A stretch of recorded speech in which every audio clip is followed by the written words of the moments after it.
This is called the Southeast Baldwin's Battle Tower.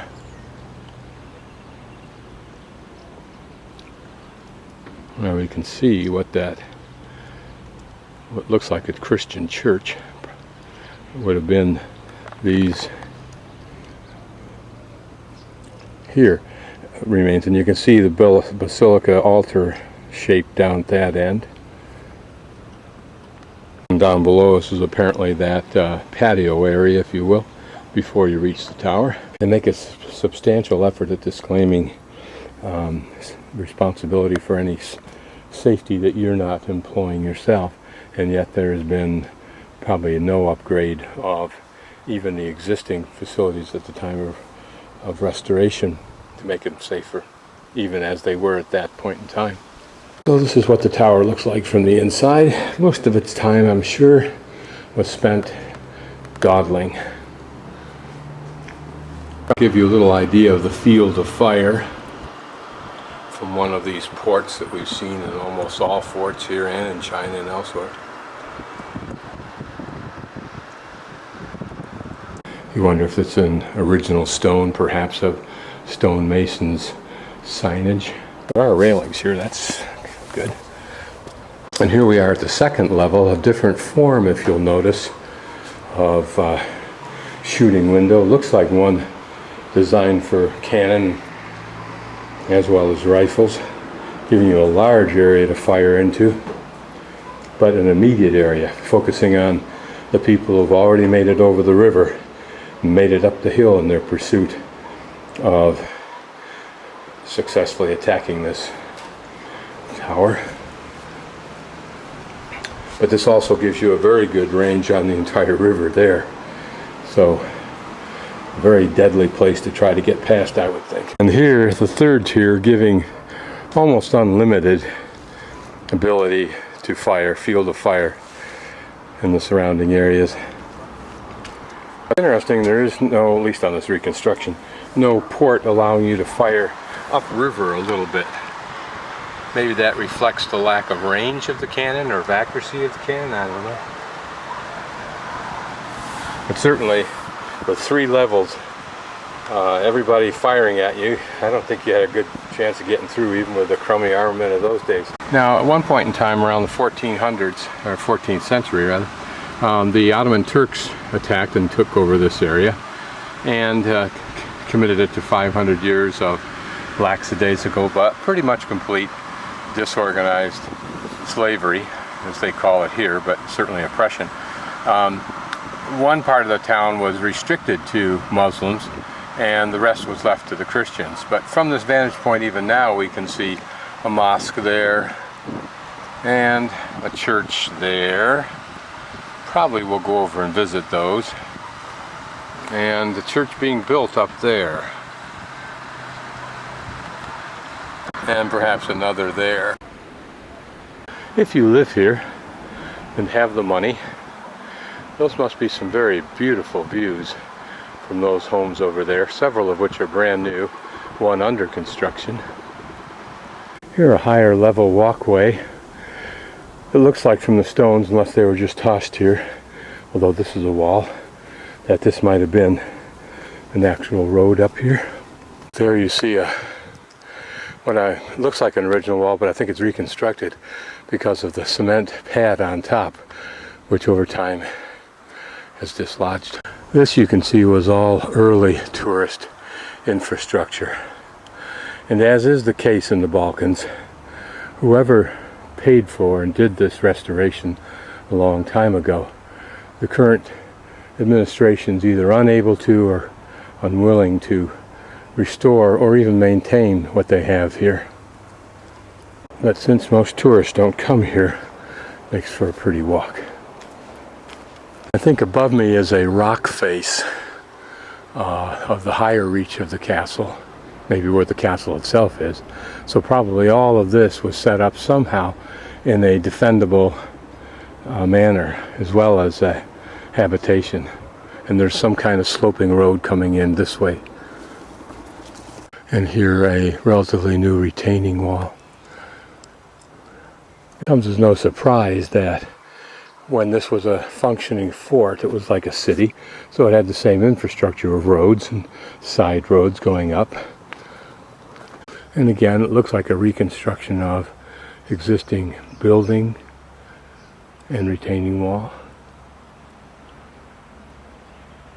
So since this very pretty old roadway and now a pathway just continues on, I think I'll backtrack up the slope here and climb into this area up above me.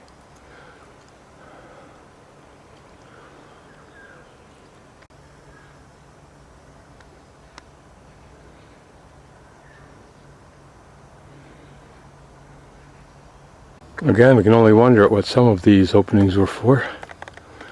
Those up there, water drainage, maybe air, maybe firing. And I think these structures are just buttresses for this retaining wall. Very pretty in park-light with a lovely breeze blowing through this morning on a somewhat very warm morning. I would guess that hardly anybody uses these stairs anymore. But at least they've taken the trouble to clean off this hillside so it's inviting and easily accessed.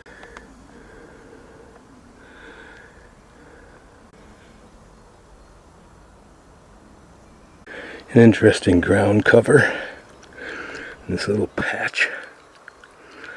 Apparently it's part of that plant right there, maybe. I love poking around where others don't go. Look at that, there's a column there. Now whether that's a cement column or marble, I don't know. Could this have been prettier looking than it appears to have been?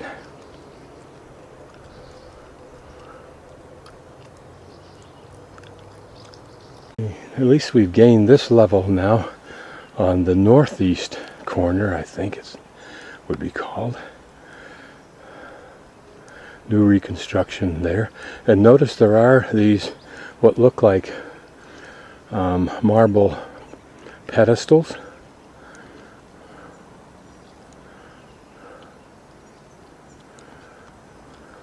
But yet still more up above. Right behind that tree is the castle itself.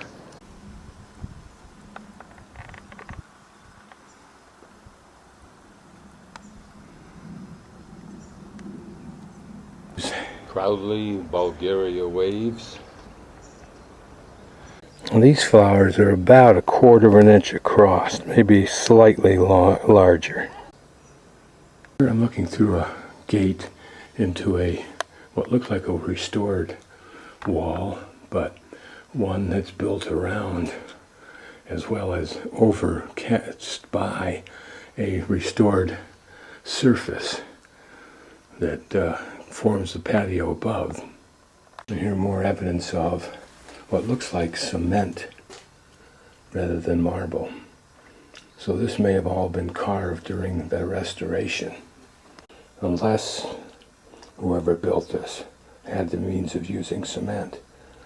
But they're an interesting icon of a spider. They're the classic remains of a sewer. Again, it would be interesting to know what the lineage of this stone is, its authenticity, if it has any. Here again, another basilica. Interesting, it appears to have a double nave. That area where the gentleman is standing is not a nave because it's squared off.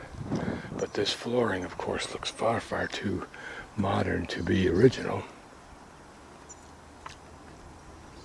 I'm wrong, this is a curved, so this would be a triple curved nave, altar. That would have been for the altar, these for side chapels, I would imagine. Everything that we're standing on here on this level, I think, is supported by a cement floor that's been part of the restoration. But these are just cement slabs that we're walking on, not really any kind of marbled or worked stone. This is probably the well. But looking at the inside of these columns, I'd say it was just cement. Here what looks like a long building supported by those 4 or 5 big pedestals in the center. Perhaps a floor was across that level right there.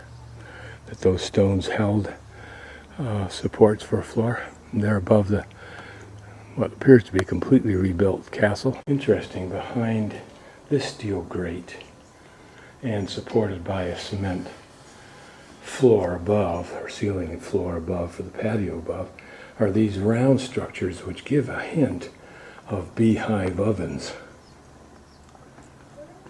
As we approach this reconstructed section, there's a faux wall of fabric there. You may see it occasionally blowing in the wind, like right there. Presumably behind there is some kind of original architecture we can look at. But all of this looks new.